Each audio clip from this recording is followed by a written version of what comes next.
Keith on the phone. He wants you to... Me tell him I talk to my nephew. Tell him wait. Oh, but he's already on the phone. He says he's...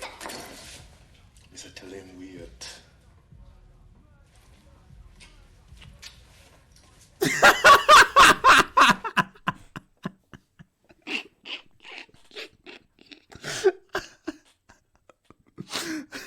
What's going on, YouTube? I'm back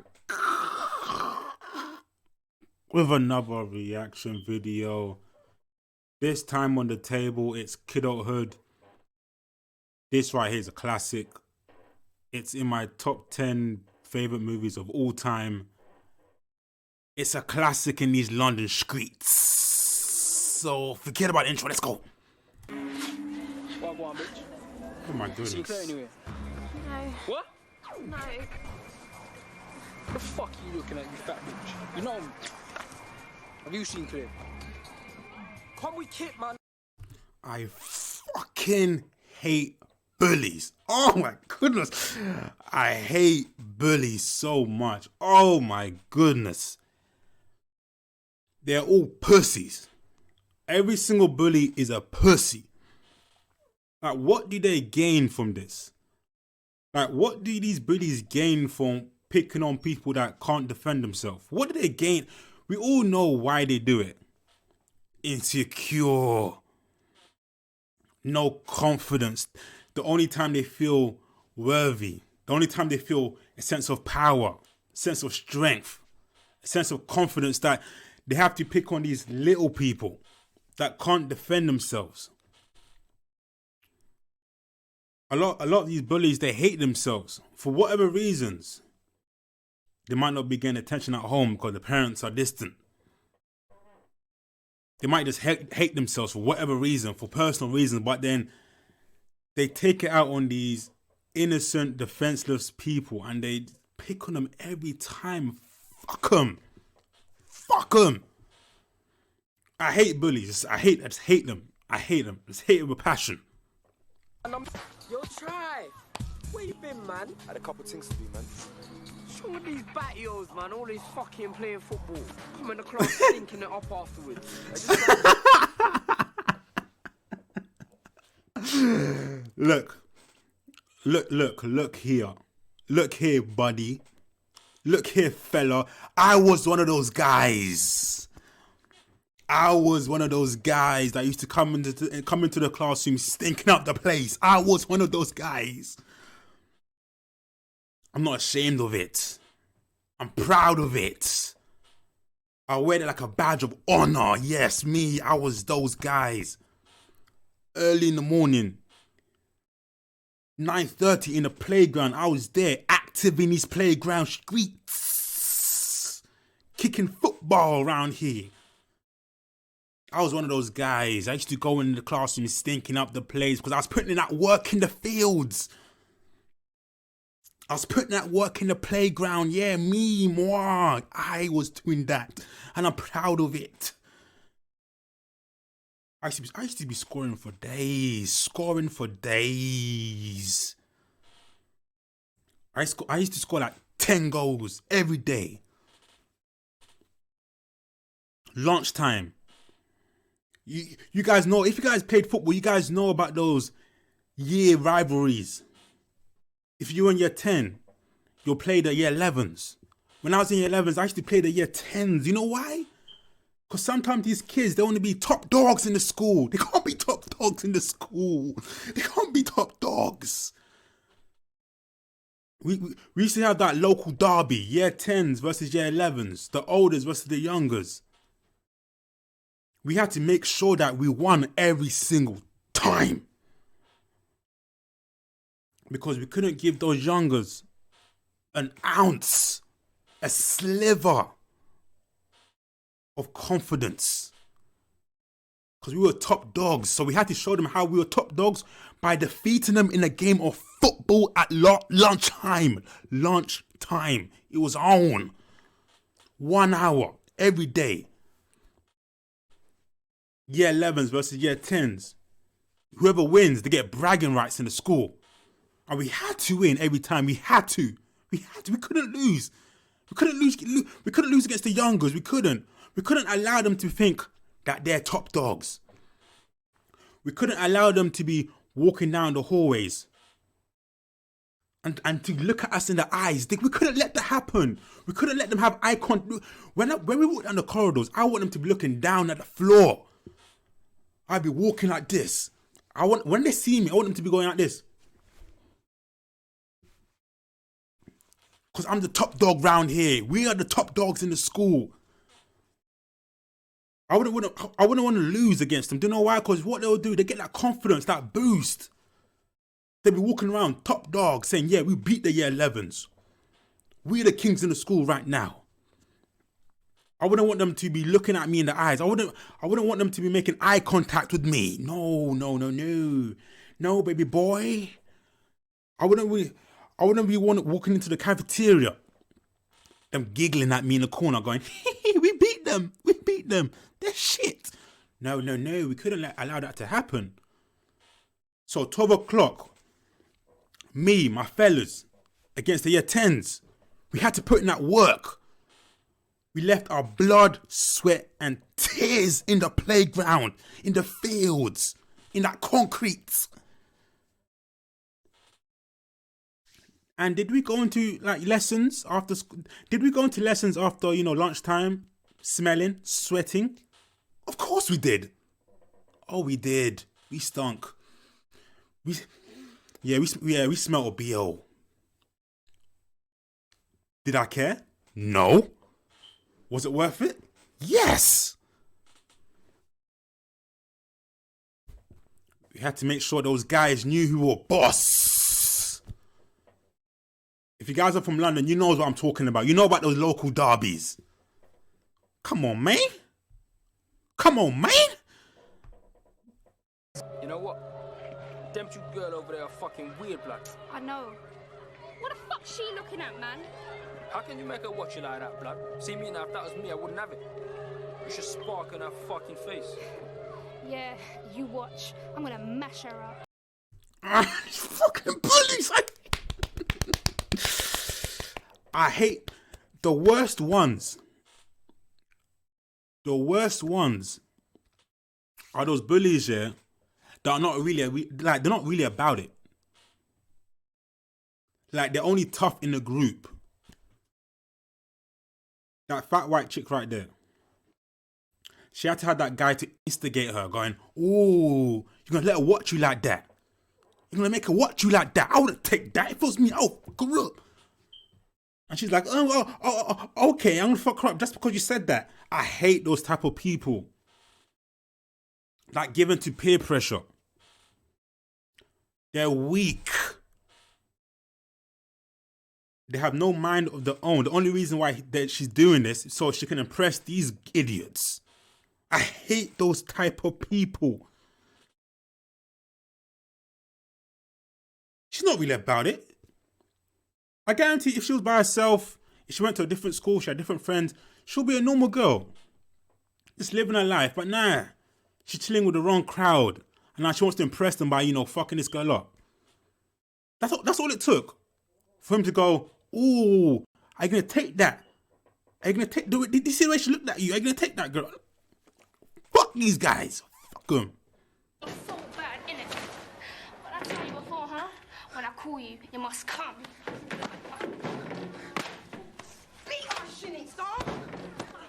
What I tell you your name was? Big Bird. Leave me alone, please. Get off. Go on, bitch. Tell everybody you're a virgin. What?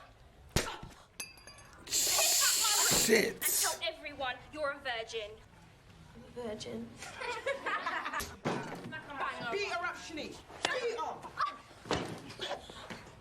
You're just fucking sitting there. Fool. Go on, fuck off and clean your dirty self up, man.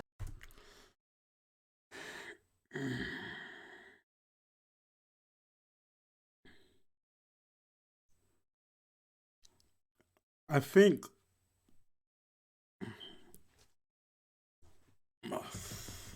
think in certain situations,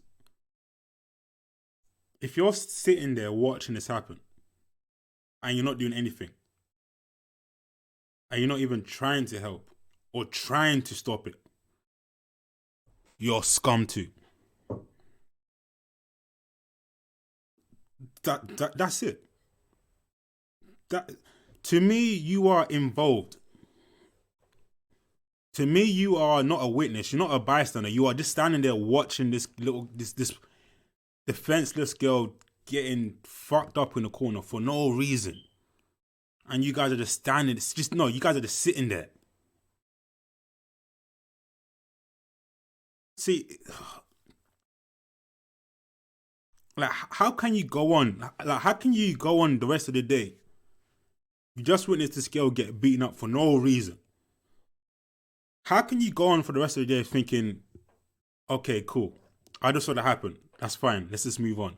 I couldn't. I'll be thinking about that situation. I'll be thinking about that little event right there for the rest of the day, because I'll feel guilty. If I was there and I didn't do nothing, I would feel guilty because I didn't at least speak up or at least try to help her. Because, of course, in certain situations, there's nothing you can do. Like, let's say you're out in the street and there's a group of guys, there's a gang picking on these random guys. Like, there's a group of guys, let's say 10, 12, or 5, 6. They're picking on these two guys. And a group of guys, they got knives, they got guns. There's certain situations you cannot do anything because you are putting your life in risk and you'll probably get killed as well. So there's certain situations I understand why some people will go, you know what, there's nothing I can do. I'll call the police. Yeah, of course, I'll call the police. I'll do my thing and just, call the police and hopefully they can come and stop it. So there are certain situations in life where logically you can't get involved, otherwise you're putting your life at risk. So I understand that. Because if you get involved in that, those guys might turn and stop picking on those two guys and they'll turn on you. Then you probably get killed or you probably get seriously hurt. So there's certain situations I understand it's not a good idea to get involved. But in certain situations like this, is a group of girls. There's like at least 6, 7, 8 of you guys, girls and boys, sitting down. If they wanted to get physical, you guys could easily defend yourself. You're in a group. And I know these girls are affiliated to the other guy, who the big sixth former, the black guy. Of course, like if she told him, oh, there's people in my class here try to jump me, of course he would get involved and be a situation. But in this situation, you could easily just go, yo, stop. Don't do this. Why are you doing this? Or get a teacher. Or just stand in the middle of them so they can't get to her. Or if you don't get physical, just grab the girl and walk out the classroom. But they're just sitting there laughing, giggling. Scum. Absolute scum. People like this are scum. It's one thing sitting there and you can't do anything about it. You want to, but you can't. But there's another thing, you sitting there and you can do something about it, but you're just there watching for your own amusement. If you're like that, you are a scumbag. Fuck those guys. You see it a lot in social media right now. You see someone getting picked on, and instead of helping the person getting picked on, these people these days, what they do is get their phone out and they record it. Go, oh look what's happening. Oh look, so they can post up on their TikTok or their Twitter or their Instagram just for likes. People these days would prefer to record someone in danger. They would prefer to record someone who needs help, who's hurt, who's injured, who's getting picked on, who's scared. They would prefer to record them than help them out. That is the world that we live in right now. People would prefer to have this event posted up in their social media so they can get likes and comments. People like this are scum. Absolute scumbags.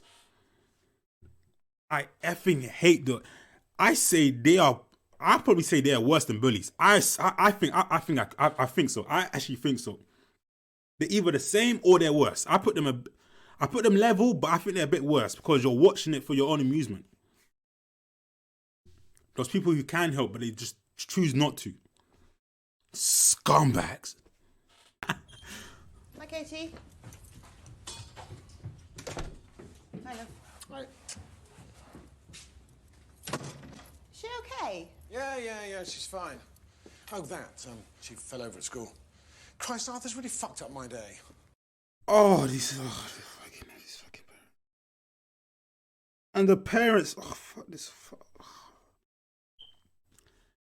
These type of parents as well. Oh, it's filth. Filth. They have no awareness with their children's lives. How can you believe your child who is clearly visibly been beaten? She goes, "Oh, I fell." You're going, "Oh, you fell? Oh, okay. Anyway, like, what kind of parent are you? You are a failure, dude. You are a failure, my boy." Parents like this who are they're so lost in whatever they're doing, they are neglecting their children. Their children are going through hell. She's going through hell. And he doesn't even care. He cares about this guy who stood him up. Who the fuck cares? Your child is visibly beaten, hurt, emotionally distraught. How can you not see this? How can you not see this? There's physical evidence that she's been bullied.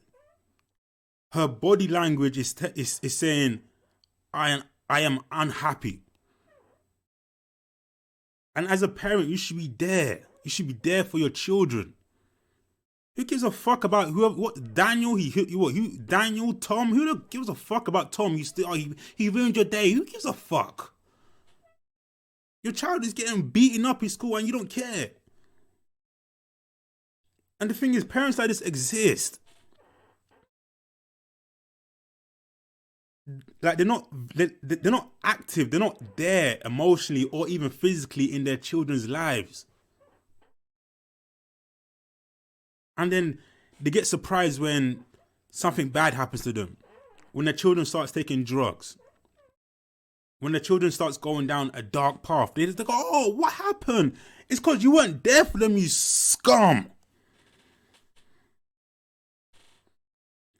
You fucking scumbag. You should... I think she's being bullied at school. Did she say that? No, but... Well, don't worry about it. She's a bright kid. She'd tell us. Oh, I fucking hate this. This fucking dickhead. This effing dickhead. Are you guys hearing this?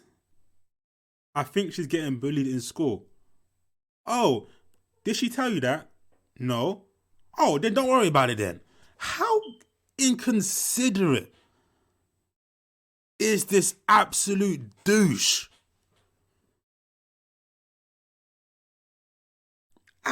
He's a failure as a father. Failure. So your child needs to physically go up to you and go, "Okay, I'm sad, Dad. I'm getting bullied, Dad. Can you help me, Dad?" So you can't, as a father, look at your child. Ask her. Go there and ask her, "Are you okay? How was school?" And not just ask her like, "Oh, let me just ask her just to be nice." Genuinely ask her. Look at her body language. She's clearly unhappy. Continue asking until she tells you. Make sure that she's okay. He should be up in her room right now, consoling her. But no, he's here in the living room doing jack shit. For what? Oh, parents like this. The thing is, parents like this exist. We see this all the time. They exist. Absolute useless nobodies. What?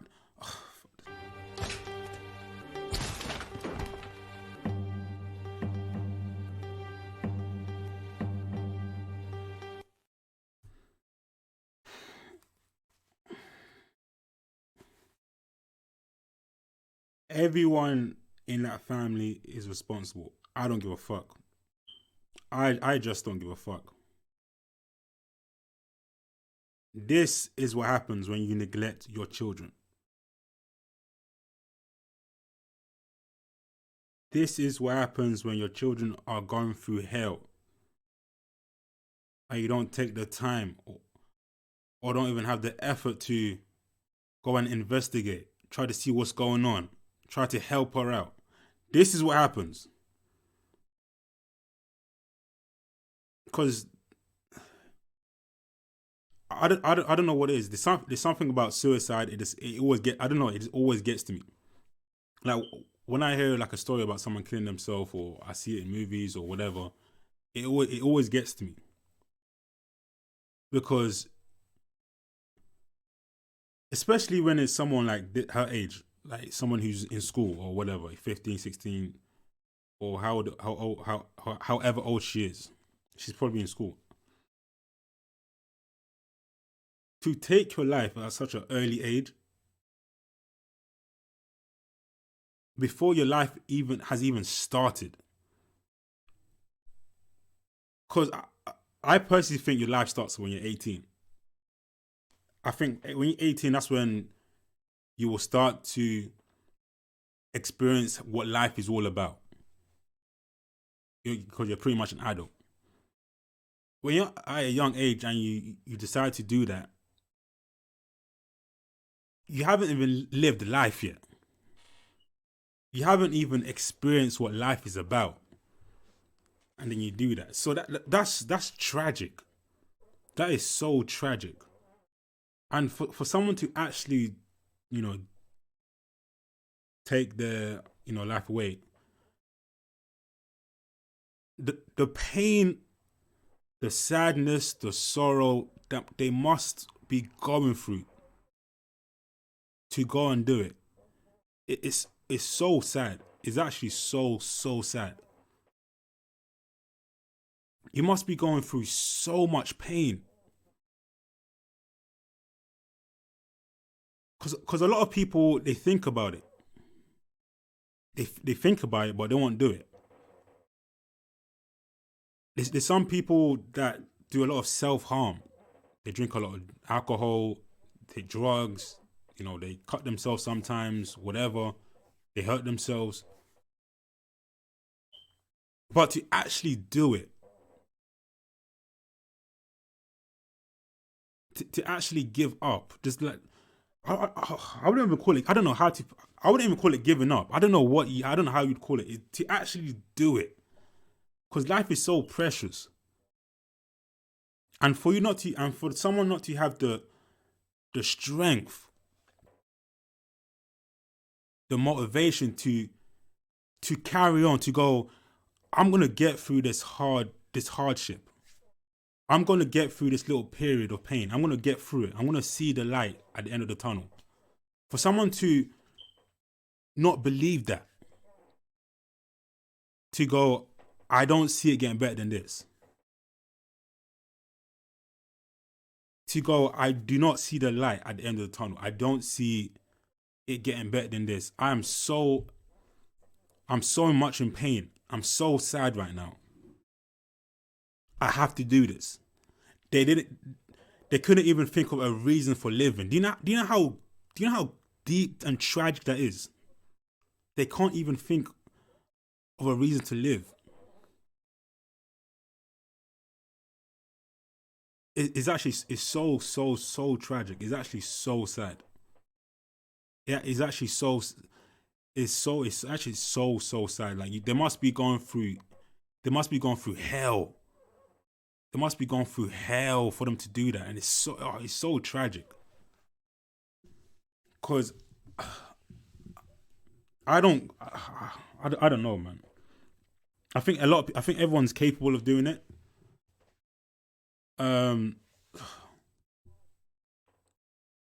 Cause me personally, when I'm going through a little period where I feel down, I feel sad, I have the sorrow, I'm feeling a bit, just a little bit depressed. I wouldn't say depressed, but just feeling a bit down.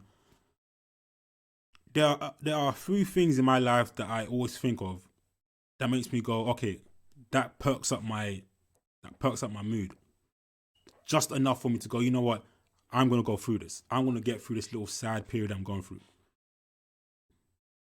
That could be from playing football. That could be from streaming or making YouTube videos. That could be for talking to my friends. That could be from talking to my parents, my mom, my sisters. That could be anything. These little things in my life that keeps me going. That always keeps me going. So for someone not to think, okay, I have nothing that will motivate me to go through this bad period I'm in, and just to do it is always so tragic. It's actually so messed up, especially when they're at such a young age. They haven't even experienced life. They haven't got to travel, get married, fall in love, meet new friends, find a job, chase their dreams. There's so much of life that it starts like when you hit 18. When you hit 18, there's so much things that you experience, and for you to do it at such a young age, it's so sad. It's actually so sad. And this comes from her parents neglecting her. Her parents are just neglecting her. They don't give a fuck. She's blasting out the music. They still don't give a fuck. They're like, oh, she just listens to music. Oh, that's fine, whatever. She got cuts, bruises in her face. They're like, she fell over. It's fine. This is on them. Yes, we can blame the bullies. But the parents need to be held responsible as well. It has to be. It has to be. So that's why I said this in another video as well. I said this, look, if you got a friend, always check up on your friends. Always check up on your friends. It doesn't matter what day it is. It doesn't matter what you're going through. Always check up on your friends. Just always do it. Because you never know what they're going through. Like, a lot of people don't show their struggles. A lot of people hide. A lot of people suffer in silence. So if you care about someone, it doesn't matter. Just send them a text saying, yo, what's going on? How are you doing? Give them a call. Go and see them. That's what I do with my friends. Like, a lot of times I'll just randomly text them and go, yo, what's good? Or I'll go to their workplace and I'll go see how they're doing. Or I'll give them a call. Or I'll say, oh, yo, meet up and, chill. I'll grab a coffee or whatever, go to the cinema. That's what I do with my close friends. So if you got any friends out there, yo, just always check up on them, because you don't know what they're going through. Sam lives over there. You want to get your Game Boy back? Yeah. Yeah, Dad, I want that, man. Let's do it. Sam jacked my sister's Game Boy, yeah? I'm just here to take it, man. Where's he got any bobbers in it? Yeah, not at all. Why?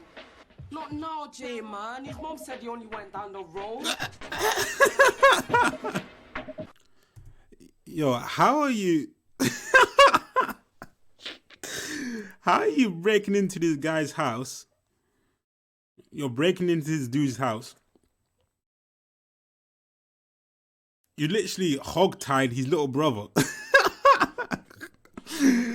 Took his Game Boy, took his stash of weed, and then you're smashing his girl. Boy, I'm just saying, if you're willing to do all of this, then you have to handle the consequences that come from it. You know that saying, every action, there's a reaction. Boy, then you guys better handle the reaction, boy. Because, yo, I wouldn't do this. I wouldn't do this. If it was a situation where me and my guys, one guy I know, one of the guys took my friend's Game Boy or PSP, I'd be like, you know what, let him have it. I mean, if he rolls deep, because in this movie, Sam is meant to be some local gangster or whatever. So why would you In what sense does it make, what sense does it make to break into this guy's house, take his weed, smash his girl, hog tie his little brother, take the Game Boy back? Boy, these guys gonna get fucked. They're gonna get fucked up, son. No, wait, Mom. I'm sorry, yeah, this don't know. It's okay. It's because you're so buff, yeah? And like... Well, I gotta go home. I see you tomorrow, yeah? Yo, I don't know why he's so happy. I don't know why he's so happy. Did he just forget about his performance in bed? He lasted 6 seconds. He literally had 5 strokes and he was done. I wouldn't be bragging like this. I wouldn't be clapping, taking my top off, celebrating, popping cocktails, popping the champagne. I wouldn't be doing that. What I would be doing right now, I'll go home for the weekend, lock myself in, bunker in, spend the whole 48 hours learning how to have sex. That's what I would do. That's what I would do. I'll go to Amazon Prime, get a doll. Just get a doll. Just order a doll next to delivery. Get it delivered to the house. Go to the front door, pick up the package, go back in the room, lock the door, and I will put in that work. I will put in that work. So the next time I see this chick, ooh, I'm gonna rock the world. I will rock her world. That's what I will be doing. I wouldn't be in the cab celebrating. Nah. Not me, boo-boo. Not me, boo-boo. Because I couldn't be out here in the sheets doing 4 strokes and, that's it. Nah, I can't be giving no girl 4 strokes and be finished. Nah, I can't be doing that, baby. I can't be doing that. Yo, I'll go straight home, lock myself in, maybe skip school for a week, just lock myself in. I won't leave my room unless I need to go to the toilet or I need to get food. Amazon Prime, Dole, next day delivery. If you can, evening delivery.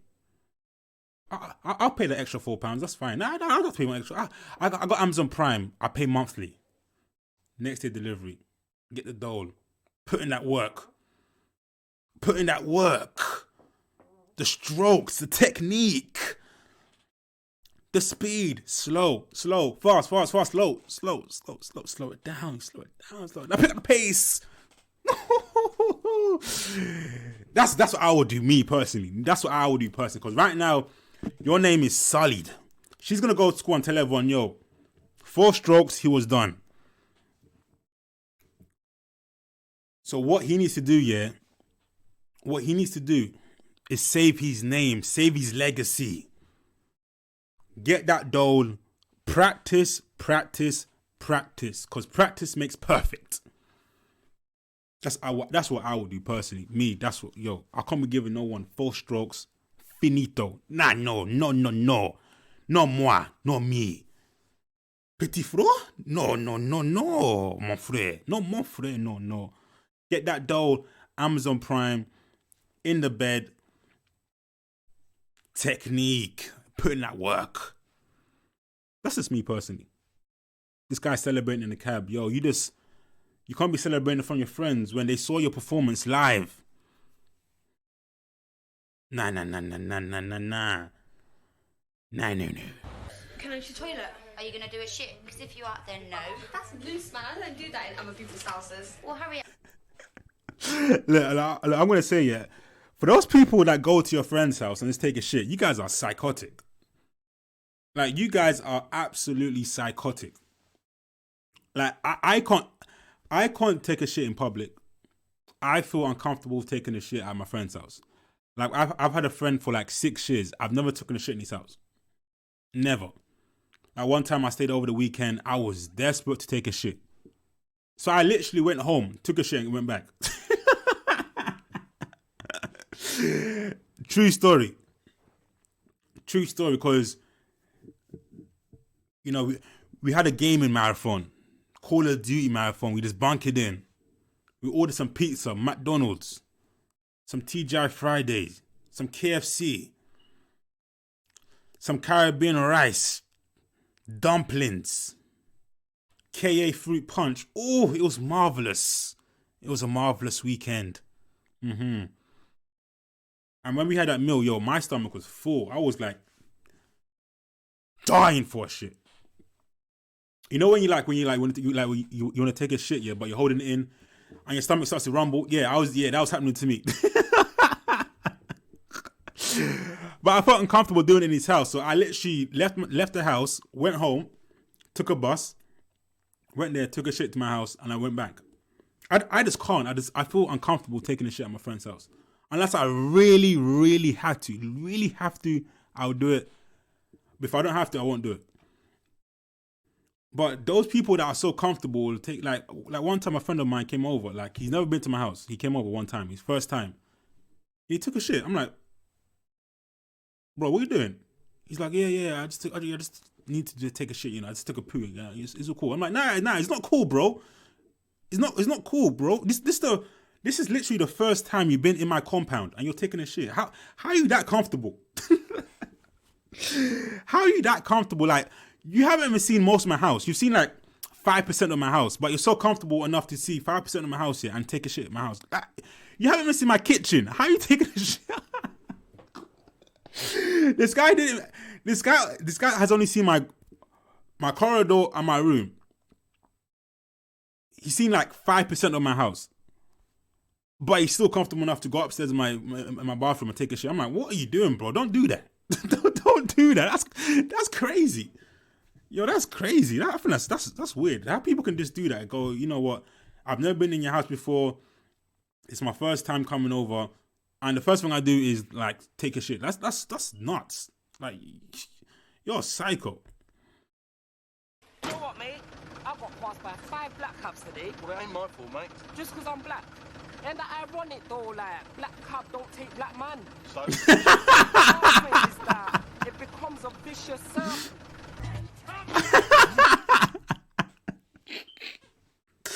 Ain't it ironic how black cab don't take black man? No, this guy's funny. And this guy ducked as well. Look, he's dipping.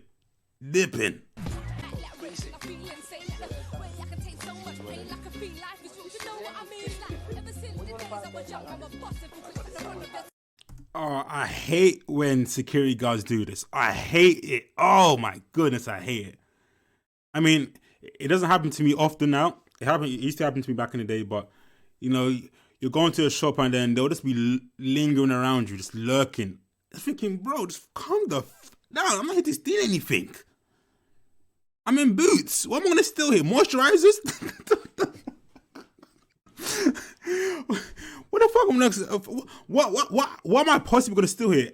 Exfoliators, foot cream, vitamin D pills. Like, what the fuck am I gonna steal here? Back the fuck up. It's so annoying. It's like,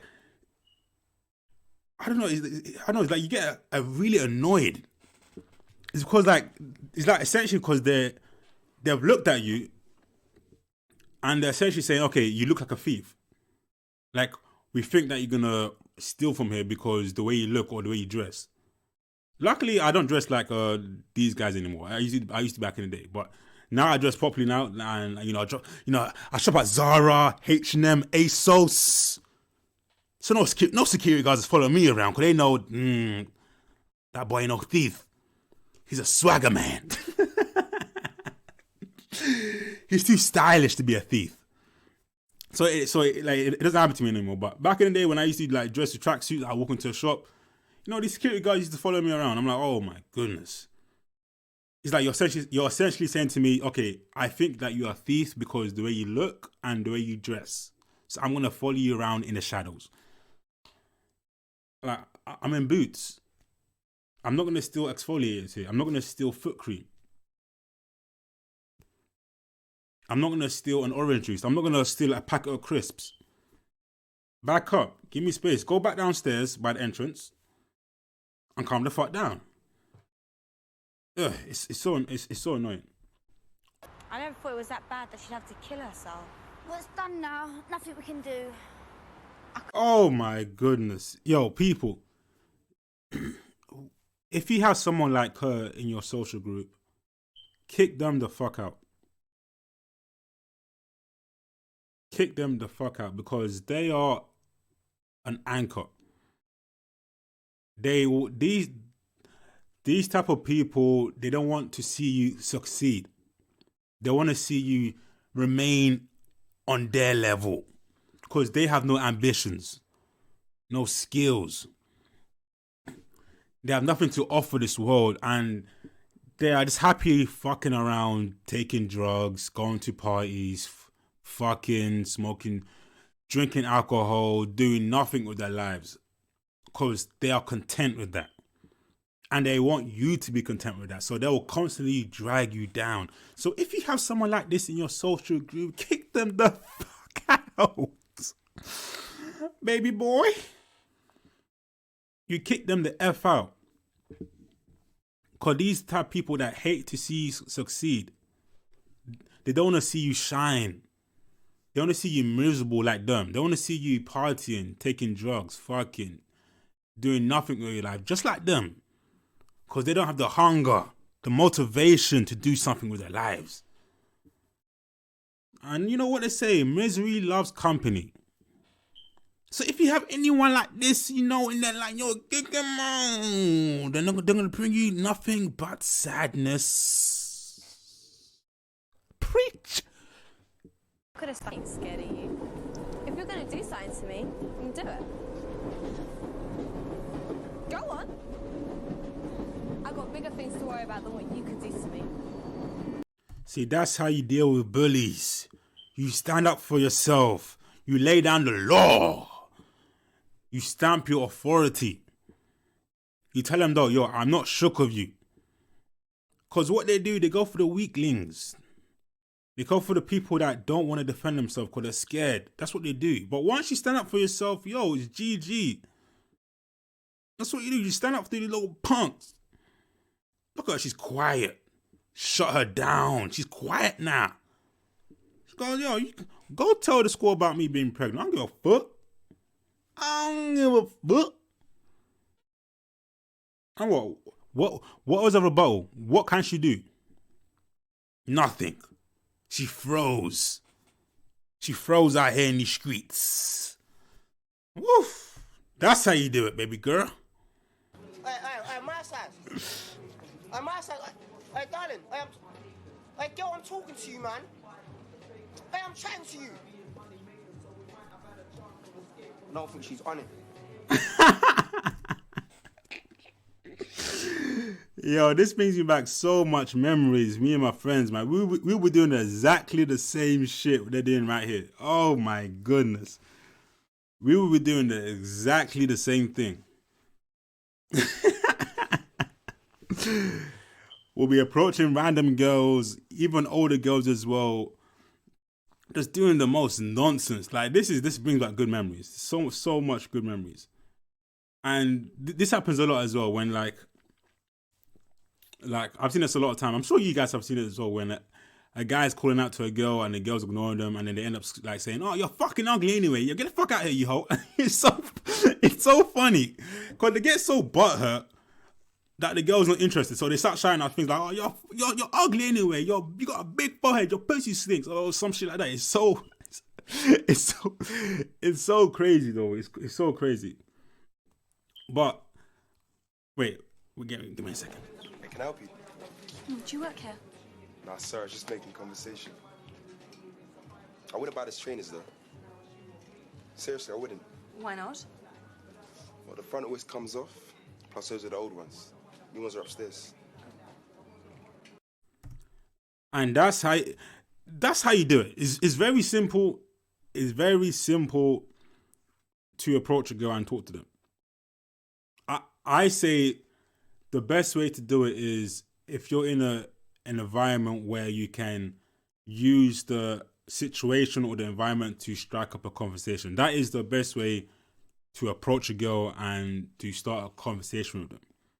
Because it feels more fluid, it feels more natural, and you can easily go into a conversation. Like what he did here. they're in a like Foot Locker, whatever it is, and there's a bunch of trainers. So what is the best way to approach this girl and have a conversation with them? Talk about the trainers. Very simple. Just say, oh look, don't go for that trainers. Why? Because it's not good. The new ones are upstairs or the downstairs. I can show you if you like. Very simple. This is very simple. This is the best way. I personally think the best way to, to meet women or to talk to them is in like these situations where you're either shopping, you're in a coffee shop, you're, let's say, at a library, or let's say they're doing something or they're wearing something or they're holding something that you noticed, and then you use that to kind of strike up a conversation. So if they're reading a book, you can go up to them and go, oh, what you reading? Or how's the book so far? Or I've read this book before, it's really good, blah, blah, blah. And that's how you start the conversation. In my opinion, that is the best way. That's the best way. It has always worked for me personally. When I've been in a situation where I want to speak to a person, I will do these type of things. For example, if I'm shopping, and let's say shopping in H&M, and then there's a girl who's showing me interest or whatever, the way I will start a conversation with them is I'll either do a joke like, oh, in your opinion, what suits me better? So I hold up 2 pair of jeans and I ask them, and then they'll say their comment and I'll reply. Very simple, and we can go into a conversation like that. Or if you're at a coffee shop and they're ordering a coffee, and then they order some weird shit, and you go, oh, your order was interesting. Oh, how is it? Is it nice? Is the coffee nice? Or I don't drink a lot of coffees. Would you recommend any coffees around here or whatever? Something like that to strike up a conversation. I feel this is the best way compared to just seeing them at a road and then stopping them and going, oh, hi, what's your name? Because it's a bit awkward. I feel like it's a bit awkward because you go up to them, you stop them, and then you go, oh, hi, what's your name? I think you're good looking. What's your name? And they go, oh, my name is Sam. Thank you. Then where'd you go then? Because there's a stop now. There's a stop. Unless you say something really, really, really funny, then of course you can start a conversation like that. But most of the time it's really awkward because you go up to them and you go, oh, hey, I think you're attractive. What's your name? They go, oh, thank you. My name is Sam. What do you say after that? What do you say after that? Then it gets a bit weird. So yeah, so if any guys are watching this is a good blueprint on how to strike up a conversation with a stranger. Just use your environment, use the situation that you're in, and make a comment about it to the person. Or if they're doing something, or if they're holding something, or if they're dressed a certain way, make a comment. Then that's how you start. Smart. What'd you do? Smart. That's a new one, what? Like you're smartly dressed? Nah, clever, intelligent. Thank you. I'm an architect. Rings. You married? See what he did. So I don't know why this has turned into some game tips. I don't know why. But anyway, so he's doing good. He's doing fine. But his body language is a bit off. Like he's a bit he shouldn't be standing like this, talking to a girl. You should have at least an open body language where you're relaxed. Doing this, you make it seem like you're tense and you're nervous. So open body language. And he seems a little bit eager as well. Like he kind of has that energy of saying, I want you. Like he seems his energy is a bit too forward. Like he's a bit too eager. Like I want you to like me. Like he's giving off that vibe. And what he did wrong here was he asked her, what do you do? Or you look smart. And then she goes, I'm an architect. So what he should have done, or what you should have done, what you should do is then you dive into that. That's what you do. Because she's an architect, so she's an architect for a reason. So you should find out why she's an architect, why she chose to be an architect, if she enjoys it, if there's a passion. Because when you talk about someone's passion, they can talk the whole day. And then if they're talking a lot to you about their passion, they will feel some sort of connection to you. Because they're feeling good. Because people in general, they love to talk about themselves. You know, it's not just girls. People in general love to talk about themselves. So when you give them the stage to talk to, like when you give them the stage for them to talk about themselves, about something they enjoy, then they will like you. You know, because they're talking about something they like, and you're the one that's giving them that happiness. So what he should have done was, he should have dived deeper into why she's an architect. Maybe ask more questions about, you know, her job, what she does with it, like what she does, or has she got any portfolios that he can check out, stuff like that. But what he did was, she said, okay, I'm an architect, and then he kind of just ignored that. He could have ignored that and went, oh, you got a ring now. So it's a bit. So you shouldn't jump around subject. Like, you shouldn't jump to subject. It should be one subject, then you dive deep into that. You go deep into that, and then when you guys finish that subject, then you move on to another subject. So it transitions to another subject. So this one seemed a bit too. He went, oh, she's an architect.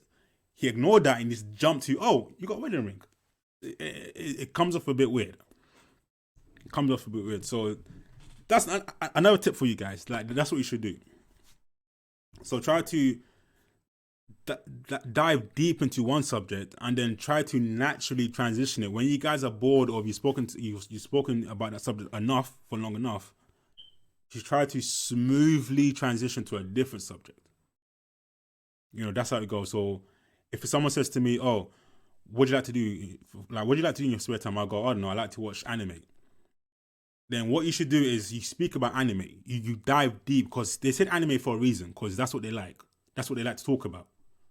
So what you should do is you ask more questions. You just carry on talking about anime. Oh, you like anime? What anime do you like? Blah, blah. I like Dragon Ball Z. Oh, you like Dragon Ball Z? Oh, I love Vegeta. I love Goku. Oh, and then you'll start speaking about that for hours and hours and hours. And then when you get bored of that, then that's when you transition to a different subject. Simple as. You don't go, oh, you like anime? And then you start going, okay, what else do you like to do? It's like, then you forgot to, you know, get to know her about why she likes anime before you transition. You can't do that. So, another tip for you guys. Another tip. Hi, madam. Can I help? Is that the dress you like? Yeah. It looks great on you. But if you pull your hair back like this, it will accentuate your fabulous figure. Thank you. Nice figure. Not for long. She's knocked up. Oh. Look at the hate. What did I tell you about this type of people? They hate. They don't want to see you shine. She's there looking fabulous. The man's out here helping her out, saying, yo, if you pull your hair back a little bit, it shows a figure. You look amazing, girl. You go, girl. You go get her. And she's there in the background, screw face, going, because she hates it. It's all about her. She's an egotistical maniac. She's so self-centered. It bothered her. It physically bothered her, the fact that this guy recognizes how amazing her friend looks. And it was bothering her inside. So she had to go, oh, well, she's not having a bigger figure because she's pregnant. She don't want to see her shine. People like this, they don't want to see you shine. It's all about them. It's all about them. Toxic, filth, garbage. Put her in the bin. Curtis, I got Keith on the phone. He wants you to... Me tell him I talk to my nephew. Tell him wait. Oh, but he's not already on the phone. He said he's got... Me say tell him wait.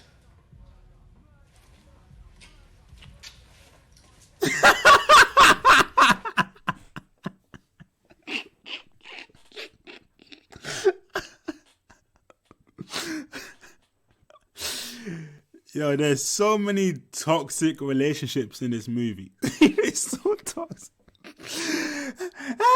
Trevor wants to speak to you. He's on the phone. I'm talking to my nephew. Tell him wait. I know, man. I said tell him wait. Get out of here.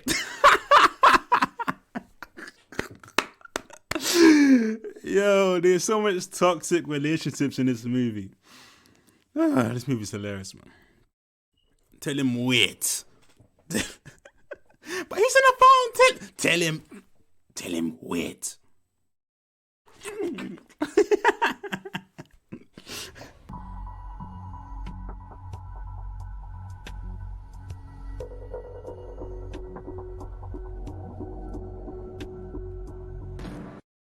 So, just a quick little story.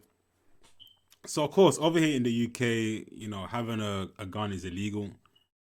It's really rare to find one or to see someone have one because, you know, first of all, there's CCTV everywhere. So even if you try to do something with it, you're most likely gonna get caught. So yeah, it's not like over there in America where guns are everywhere. You know, you wake up, you go to the toilet, you know, you see a toothpaste, you see the shampoo, and then you see an AK. Or if you go down the road, you're walking on the road. Over here, we walk down the road and we see like a £1 coin. We go, oh, okay, that's cool. Pick it up. Over there, you walk down the road and you see a Draco. I'm like, there's guns everywhere over there in America. There's guns everywhere. So over here, like, it's really rare to find one. So the first time I saw one was I was in school. I was around 13, 12. ICT, loved it. You know, ICT was the best lessons because you did no work. You spent the whole hour just on the computer. When the teacher used to do whatever he used to do, you used to go on Facebook, you go on YouTube. What I used to do, I used to play RuneScape.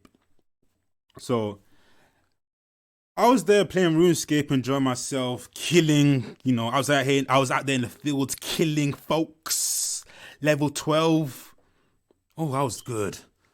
I was playing RuneScape, and then my friend beside me, he said, "Yo, Waz, you want to see something?"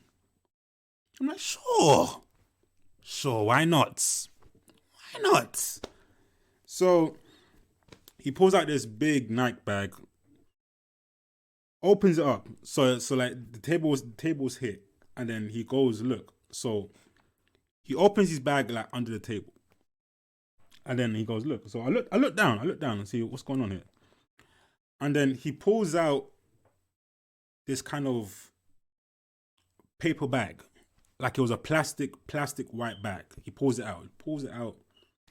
It's all wrapped up. It's all wrapped up. And it was in the shape of a gun. So I was like, because I've never seen one before. I've never seen one before at that time. I'd never seen one. And I was like, okay, I wasn't expecting to see this. This was in school. This was in a lesson, by the way. And he pulls one out and it was the shape of a gun. I'm like, okay. So I thought it must have been like a BB gun. Like you know those BB guns you used to have back in the day when you were a kid. I thought, oh, he has got a BB gun. So he unwraps it. It's unwrapping it. The teacher was somewhere behind us. I didn't know where he was, but he was somewhere in the corner over there just doing his own thing. So he's unwrapping it. And then he uncovers it and it was this black, I think it was a Glock or some shit. I don't know. I don't know the guns, but it was black and it was a gun. I looked at it, I'm thinking, okay. And then he goes, hold it. I was like, cool, all right, fine. Let me hold this BB gun. Okay, cool. I pick it up, and it was heavy. I was like, BB guns are not meant to be this heavy, is it? I was confused. I was thinking, what's going on here? So I pick up and it's really heavy, and because of course, like. He goes, he goes, yeah, just hold it. So I pick up, it's kind of heavy. Okay, this is a weird BB gun. And then I go to him, what's this? Then he goes, yeah, it's a gun. I'm like, what, a real gun? He goes, yeah, it's a real gun. I was like, what the fuck is? I'm here holding a fucking gun in school, out here in public like this. The teacher's behind me. The teacher in the corner, so he can easily turn around and look at me and go, oh, "What the fuck you got going for?" I was like, "Oh shit!" I'm like, "What the fuck you got a gun for?" And then he goes, "Well, some guy was chatting shit the other day, and you know, I'm gonna go there and handle my business." I'm like, "Oh, okay." I was like, "Okay, sure." You take this back and you go handle your business. And it was such a weird experience. I'm thinking, this is so. I'm here playing RuneScape. I'm here in the forest, slashing, killing folks. And my friend next to me just gave me a gun. I was like, what the fuck is going? And they're much heavier than I thought. Because in the movies, you see people holding it sideways, and, playing around with it, throwing it about. It looks really light, but when you actually hold it, it's kind of heavy. So I was like, wow, actually, I held a gun in school. I'm like, fucking hell. So yeah, that was the first time I've ever seen a gun. Like that was a quick little story, because I was so shocked. I was just minding my business playing RuneScape, and this guy gave me a loaded weapon. I'm like, what the fuck is wrong with this guy? He's like, yeah, I got business to handle after school. I was like, cool. After school, I'm going home to, watch recess. He's out there going home after school. He's going to have to go try kill someone. So I'm like, okay, cool. We live different lives, clearly. I'm going home to make some Cocoa Pops and watch recess and watch Powerpuff Girls afterwards. He's out here in the streets with a gun trying to find someone to kill. So we clearly live different lives. We clearly do. So you go, good luck with that shit. I was like, okay, cool. Quick little story. I want you to carve a C from the corner of him eye to the corner of him mouth. Me? Yes, you.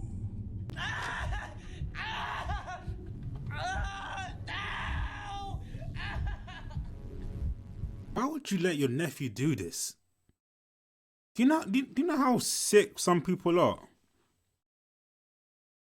Like a lot of times, there's a cycle in this violence, in this crime. This uncle is trying to transform this guy into him. Why are you letting your nephew do this? He's in school. What, he's like 13, 14? Why are you forcing him to cut a person's face open? What kind of sick, twisted people are? People in this world are just twisted. And this happens in real life as well. Like a cousin or uncle will teach their little cousin or the nephew or the little brother how to be violent. And when they grow up, they teach their little brother, their little cousin, their little nephew how to be violent. It's a cycle. This goes round and round and round. Why would you tell your nephew to do this? Like, why? Oh, this is the what's cool? How do I call it? The parental figures in this movie. All of them are garbage. All of them are garbage. We got this guy trying to mold this guy into a criminal, trying to mold Trevor into a criminal. We had the parents at the start that was blind to their child's suffering, getting bullied in school. She committed suicide. And he had Claire, that girl that Jay slept with. She was in the bedroom with Sam. Sam was grabbing her and pushing her against the wall, smacking her. She's screaming out for help. Her mom knocks on the door, says, are you okay? No, she's not fucking okay. You can hear her screaming, get inside there, save her. Save her, bitch. Why are you asking if she's okay for? And she goes, oh, no. Oh, me and Sam are just talking.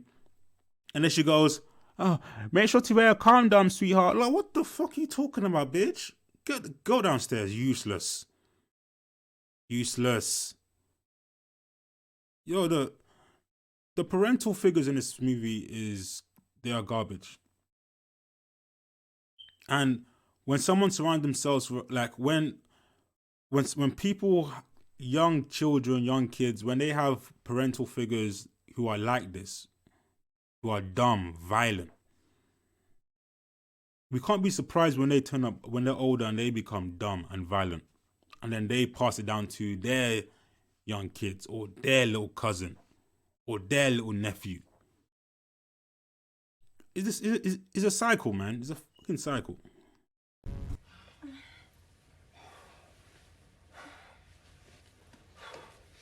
So this party, where is it? Okay.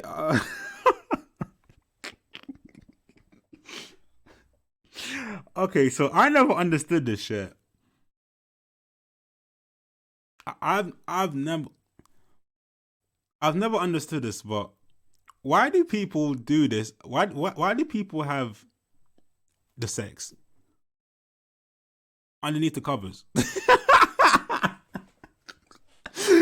I've never understood this. I've never understood why people go under the covers. Can someone tell me in the comments? Can someone tell me in the comment section why do people do this?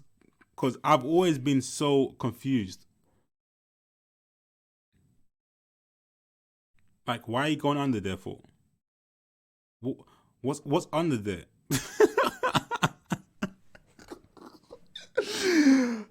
Like, what's under there? Why are you guys going there for? I just need to know, because I've always wondered why do you just don't do that anymore. Just don't. Yeah, cool. Where's your two boys? Because you three pussies are finished tonight. You want to disrespect my mom? You want to fuck my girl? Oh, jeez. You're not fucking real blood. This is what I was talking about. People are too comfortable. There's literally 20 people around watching this guy beat up these 3 kids. And they're not doing anything. They're not intervening. They're not going, yo, stop. They're not even calling the police. The po-po. They're just watching this. They're watching this guy eviscerate these 3 kids. Stomping them out. Not one of them is intervening, saying, all right, you got them. You've made your point. They've learned their lesson. Leave it. You got this, bro. Just go somewhere else. Ugh. If this was right now, what you'll be seeing right now is every single one of them with their phones out recording, saying, "Oh, look at this fight's going on. Oh, look the way he's beating them up. It's so wrong the way he's beating these kids up. It's so wrong. So why didn't you intervene and stop it, bitch?"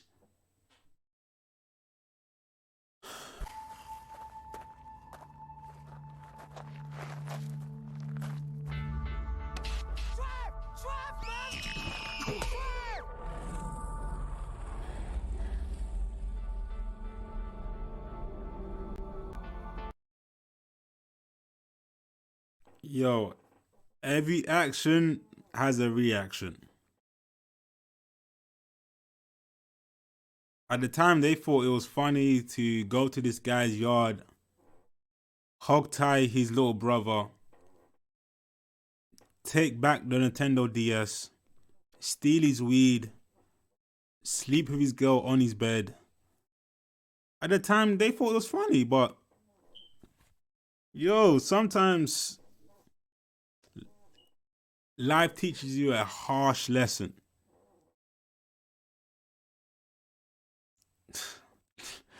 Life teaches a harsh lesson.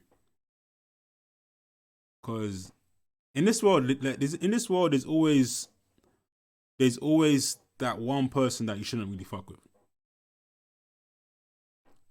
Like if you do fuck with them, you got to make sure that you're ready for the retaliation. They never thought of it. I mean, Mooney, the third guy, not him, not Jay, the one on the floor. The Mooney, the third one. He's like, yo, let's not do this. Let's just go. Let's just mind our business. Just let him keep the Nintendo DS. Let's just keep it moving. It's not worth it. But they wanted to do it, and this is the reaction that from that action. This is their reaction. This is the reaction from the actions. I'm not saying it's right. I'm not saying what he's doing to these kids is right. I'm just saying this happens a lot. a lot of time people want to do street things, like street shit, but they never think about the consequences that might happen. They never think about the repercussions that might happen.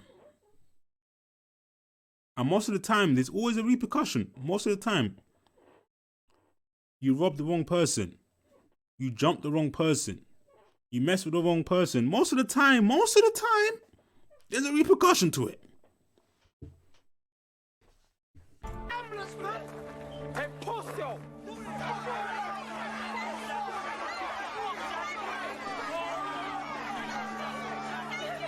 No. It's too late. It's too late for this shit. It's too late. It's too late. I don't care what's going on. You should always back your friend. If your friends are getting stomped the fuck out, you should always jump in and back your friends. This guy didn't. This guy watched his two friends just get their face caved in, their chest caved in, stomped out. His two friends tasted his size 11's Nike Air Forces. And what was he doing? He was too shook. He was too scared to get involved. I don't like fighting. But if I was in a situation, my two friends getting stomped the fuck out, yo, I know I'll get my face caved in, but I'll still jump in and help out. Because if he jumped in, you never know. You never know what might have happened. If he jumped in, Trife might have, had time to get away or recover, or they might have had time to escape. But nah. He waited until now to get involved. Now, when the damage has been done, he gets involved. It's a little bit too late for that, baby boy. It's a little bit too late for that. Who the fuck is Sam? Are you about to tell me who the fuck Sam is now, man? My little sister Katie. Fucking 15, man. It was fucking 15. I never done nothing to Give me her, one fucking good reason why I shouldn't fucking blow your head off. Because it's not worth it. I'm petty. But if this man was going to kill him right there, and I was in his shoes, I was in Trav's shoes right now, I wouldn't say a word. I'd be like, shoot him in the face. In the face. I don't want him to respawn. Shoot him in the face. No respawns here. I don't want to hear that he got released from hospital in the next couple of weeks. That he's slowly recovering. Nah, I don't want to hear that. I want to hear Sam has died from a gunshot wound to the head. The funeral's up and coming. R.I.P. Sam. That's what I want to hear. I would have kept my mouth quiet. I'll be like, yo, baby boy, shoot him. Do what you gotta do, baby boy. Do what you gotta do. That's just me. That's the. What's that quote from Batman again? What is that quote? Wait. I have to find this quote. What's this quote? Wait, let me find this quote.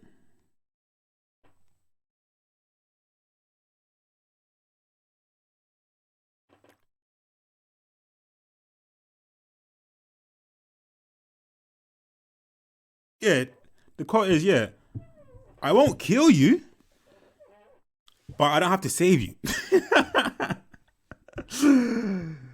Yeah, that's me right there. I won't kill you, but I don't have to save you. That's me right here. I'm not gonna kill you. It's not me. He wants to kill you. I just don't have to save you.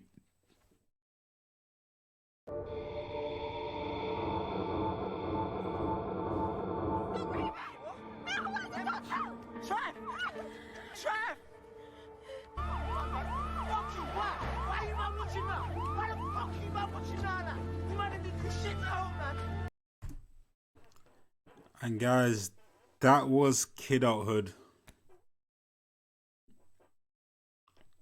I love this. I love this movie. I love these type of movies. Like, this is why this is in my top 10 favorite movies of all time. Because it's so real, and for me personally, it's so relatable. Because like a lot of things that they do in this movie that I used to do when I was a kid at that age in school. So it's like it's real. Like it's real. Like, this stuff happened.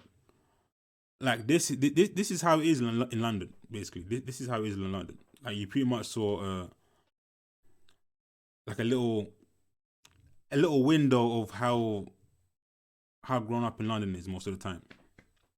Especially when you reach around 13 to 14. Girls, sex, drugs, drama, pregnancy, and I think the suicide at the start, I think that always, like, when I think about this movie is the suicide part and Trav dying at the end. I think those are the two moments that always get stuck in my mind when I think about this movie. It's sad because, like, this happens a lot. Like, this stuff happens a lot when a person wants to become a better person. They want to change their ways. They say, you know what? I want to be a better man. I want to be a better person. And he wanted to become a better person. At the end, he managed to, tell the girl, okay, I'm ready to be your man. I'm ready to look after you and your child. I'm going to be better. I'm not going to do the drugs. I'm not going to go around starting fights. I'm not going to go back to my uncle. It's just, to quote Cassie, it's me and you. And he was willing to take that step. He was willing to change his life for her. To become a better man for his kid. But like in real life, life is very harsh. Life is very harsh. Just as he was about to cross to the side of happiness, this happens. His past comes back to haunt him. And it happens a lot, especially in if you're involved in a lot of street stuff. This happens in these streets a lot. Someone wants to, let's say someone wants to leave a gang and, just become a better person. They say, I don't want to be involved in this gang no more. The killings, the shootings, the stabbings, I don't want to be selling drugs, taking drugs. I want to clean myself up and become a better person. And as they do that, their past always ends up catching up to them. They get killed. And it's so tragic.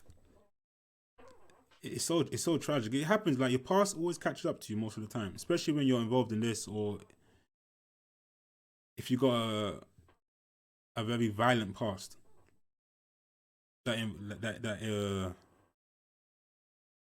that's involved a little, like, if your past has a lot of beef involved.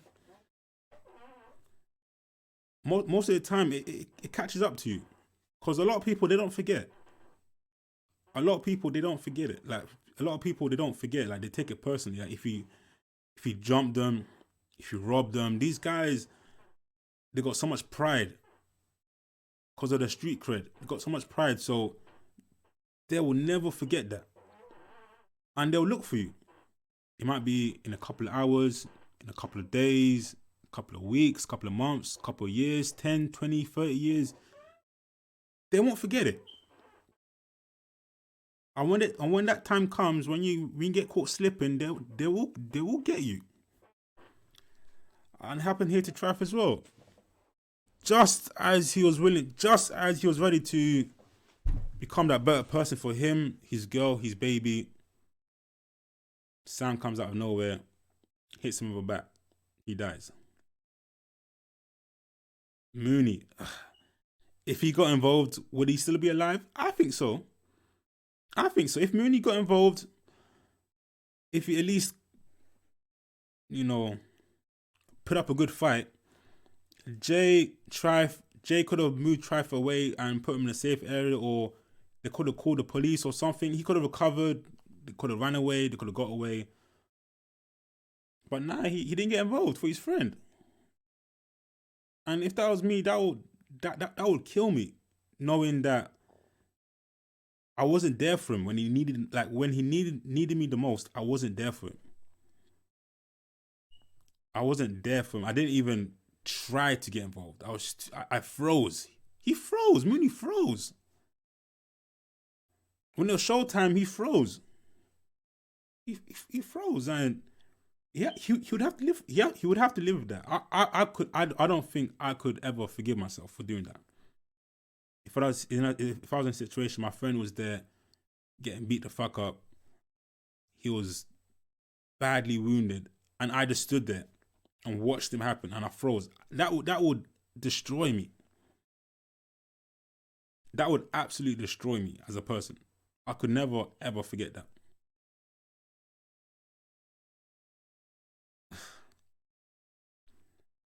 Also, like I said at the beginning, like, you guys, like, just make sure your friends are okay. Just make sure that the people that you care about in your life, just make sure that you tell them. Just make sure that they know that you care. Because anything could happen. Like I said earlier, like, people fight their demons in silence, in the dark. A lot of times you see your friends smiling, laughing, giggling. You think their life is okay, but then when they get home, when they're alone, they are fighting their demons, and we don't know. So you should always, just like I said earlier, just always check up on your friends, check up on your family. Doesn't matter who it is, anyone you care about, just check up on them. Give them a little call, a text. Say, yo, hi. Say, hi, how you doing? Because you never know what will happen. Like, you never know what will happen.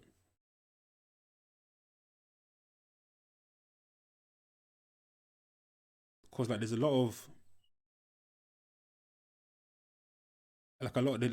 people that go through things and then they take their life away, and then their friends carry that guilt because it's either they didn't care enough or they didn't ask enough questions. So that's why you guys always make sure. I know this is a more serious. I know this is a more serious movie. Like I was meant to, like I enjoy these movies. I enjoy these movies a lot. Like, another movie I enjoy is Menace to Society. It's very similar to this. Like, the main character at the end, he wanted to move away from the hood and start a new life with his girl and his son. And then he gets killed at the end because his past came back to haunt him again. It's exactly the same like this. Like, Menace to Society is one of my favorite movies as well. Top 5 actually. And a similar thing happened there. Like, he wanted to move away from the hood, but then his past ended up catching up to him, and he got killed at the end as well.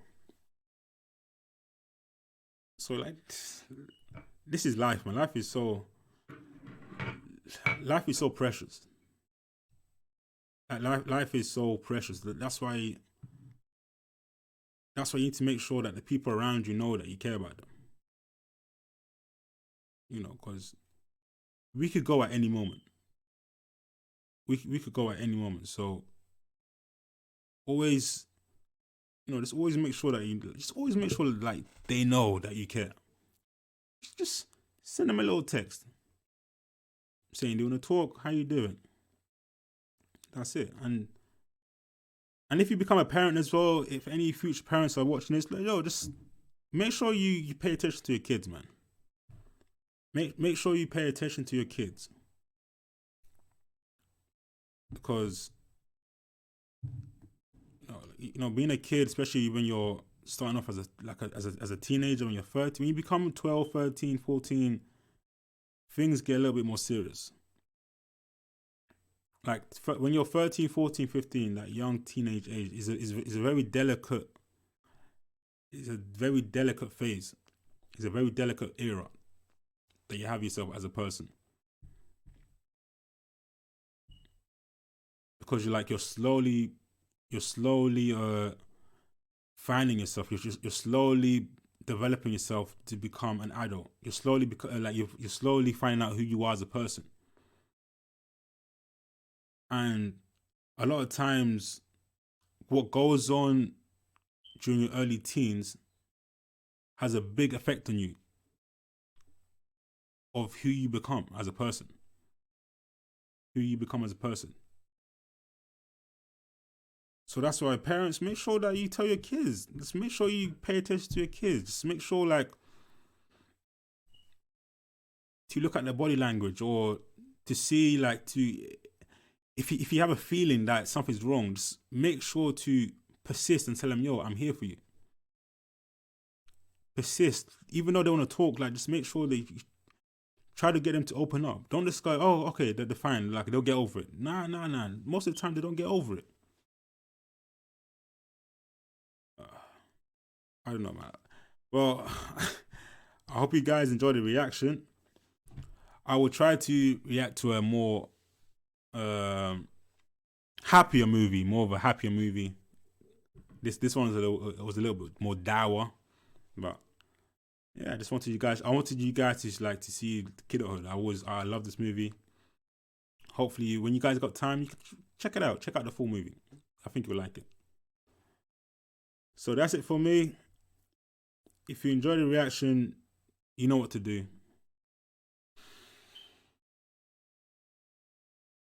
I'm out.